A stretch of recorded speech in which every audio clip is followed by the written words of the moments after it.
Hey guys, today's story is going to be a follow-up to a previous story I did. It's a follow-up of The Slap That Changed Everything. Hello there, fellow roleplayers! VTM5 narrator here with another story from my last group. The party and main cast. The Lasombra, a mysterious character. Lasombras are recently introduced in the Camarilla, even though some Lasombras, rarely, were already affiliated to the Camarilla, and he's inclined to use others for his goals. Then we had the Bruja, who was an ex-convict and wrestler, hot-headed and drug-addled, and with only one intelligence point to speak of out of 5. And this particular trait is particularly important for this story. Then we had the Nosferatu, who is a hacker and infiltrator, paranoid and having a difficult life, and always trying not to get involved in messy stuff caused by the others, and always try to know more about his teammates, just in case. And then we had the Gangrel, who is a Native American, a warrior of his tribe, and an underground mob. Not the most clever guy in the room, but cool-headed when needed. The group was given a mission to go to a place called Luxor Palace in Las Vegas.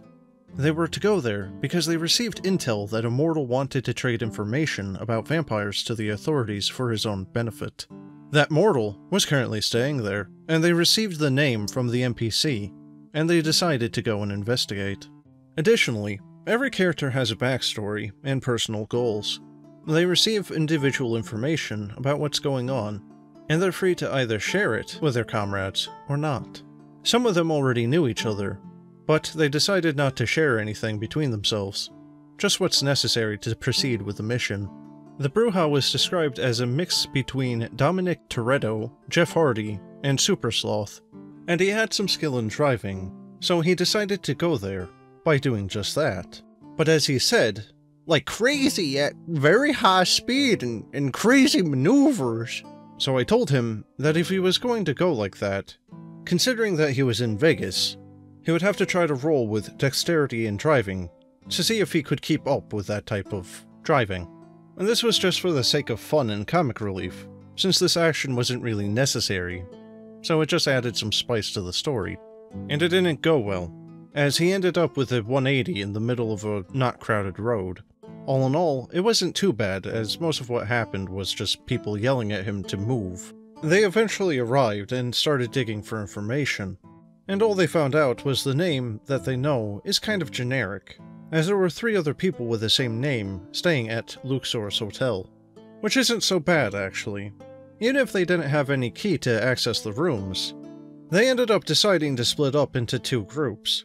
The Muscle group, which consisted of the Bruja and the Gangrel, and the Brain group, which consisted of the Lasombra and Nosferatu. The Brain group found one of the rooms, but it was closed, and they found a young woman nearby that was hotel staff that was crying because she met the guest from the closed room. The guest in question did something to her, but she didn't want to talk about it. She would only say that, "He's a pig!" The Lasombra didn't care, and so he decided to use Dominate on her and get her staff key off of her to access the rooms. And so he proceeded to open the locked door. They didn't find much aside from a laptop, which the Lasombra couldn't use, so the Nosferatu started digging around for information on it by using his hacking skills. Meanwhile, the Muscle group ran to the wrong floor, and eventually finding the correct floor that had the room of their target, but the door of course was closed. They didn't know how to pick the lock, and they didn't look out for security or hotel staff, so the Bruja just went and said, "I try to trample the door with my strength." I said, "Okay. The door is robust though. It'll take a while, or take a big hit." And I decided to make him do a strength plus brawl roll, since he wanted to kick the door and trample it. Of course the door couldn't avoid the hit, but the roll would at least give a proper insight into how much time or how many tries it would take to open it. Luckily for him, he rolled well, and with one good kick, he smashed the door open. The Gangrel was pleased, but the duo then noticed that a woman was looking at them worried. The Bruja took the lead and went to her and tried to intimidate her. "You haven't seen anything." Meanwhile, the Brain group hacked the laptop and they found some intel that gave them a hint that there was a bigger plot behind this mission. The Nosferatu decided to put a virus on the laptop to monitor the activities of the owner, and the duo went back. And back at the muscle group, they entered the room and investigated it. They didn't find anything relevant, but the Brujah had a good idea. Every room has a safe, and it's only a matter of finding it, and seeing as how this was a good idea, I decided to give him the safe. But it would obviously be closed. I open it with my bare hands. This action would be difficult, obviously, and he wasn't considering how robust the safe and the wall were, but I let him try. He started pulling on it, but he ended up extracting the entire safe from the wall. The two decided to steal it and exit the room. However, luck wasn't on their side. The guest of the room appeared at the end of the corridor with two girls in a funny mood, while the hotel staff they intimidated before was in a room working. They decided to play it by leaving without giving much concern to anything, with the safe in hand. Then the Brujah decided to act. As I see him with the girls, I start to run and do a lariat to him with the safe, like the clothesline from hell. I was a bit confused about the dynamic, so I asked him, "So you run and use the safe to do a clothesline to him, full force?" And he said yes. So I rolled and he got 8 or 9 successes, against 2 successes of the poor mortal guy. There was no critical win or anything, but he basically one-shot him. I described the scene as the guy being trampled over by the Brujah and knocked out, with his body trembling and the 2 girls with him crouched against the wall, screaming and crying. The gangrel was speechless as he couldn't react in time, and the other players started wondering why this was happening. Well, he has one in intelligence. This is how he deals with this kind of situation.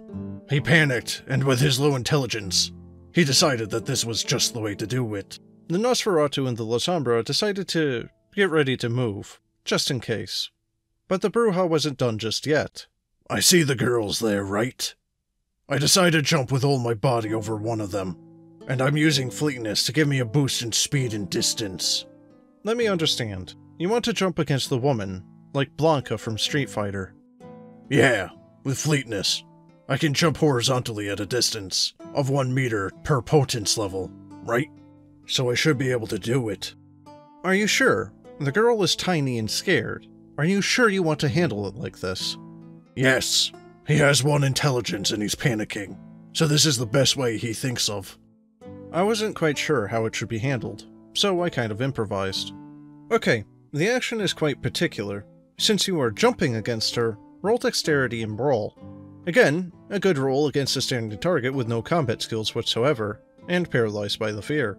He ended up smashing the poor girl against the wall with some sort of Blanca move, and the gangrel is once again speechless, and tried to intervene to stop the ongoing mess.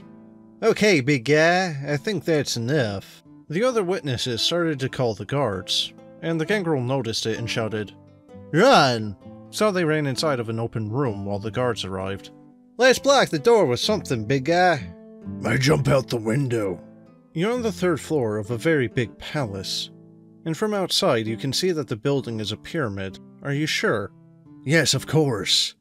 The 3rd floor isn't that high up. And we did some research and found out that the 3rd floor is actually kind of high. Jumping from the 3rd floor wouldn't be an easy task, and you wouldn't fall unharmed. It'll be difficult. Roll athletic plus dexterity to see if you can jump out the window and kind of slide down the structure, or be able to break your fall. He rolled a number of successes, and succeeded. As the building was pyramid-like with smooth walls and glass, he jumped out of the window, slid down it, and broke his fall, reducing the damage. The gangrel then blocked the door the best that he could, and transformed into a hawk to fly out of the window to escape. Then the other group arrived at the floor to see the guards breaking into the room and searching for the other group. People screaming, and calling the ambulance for the KO'd guy, and it all being a very big mess to clean up. And the Lasombra said, "Well, I guess it's time for me to use Forgetful Mind on some people here." Well guys, that's the end of the video. I hope you enjoyed, and if you would like to chat and hang out with other people, I have a Discord link in the description. But as always, have a good one.